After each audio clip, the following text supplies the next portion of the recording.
За тэгэхээр ийм байна. За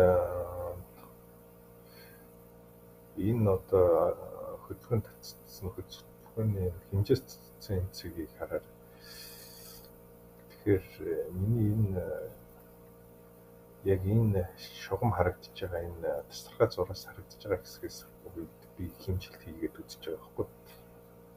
Тэгэнгүүт энэ одоо ингээд би ерөнхийдөө шилжүүлэгчийн хөдөлгөөн тэгэнгүүт ингээд эндээс нь болохоор үндсэн хөдөлгөөн гэдэг ингээд татад үзэх гэхээр энэ 2 цагийн хараа таарч тохирч өгөхгүй.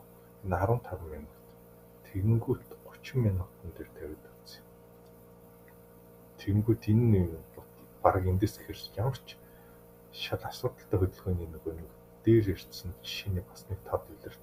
Тэр ямар ч үр дүнгүй болчиход байгаа. Тэгэхээр энэ дээшээ явж чадахгүй нөхцөл бүрдэхгүй болоо явчихж байгаа юм чинь. Нөхцөл бүрдэхгүй болоод доош явах магадлал хамгийн. Тэгэхээр энэ хөдөлгөөн сарнж ирж байгааг илэрхийлэх гэсэн л дээ.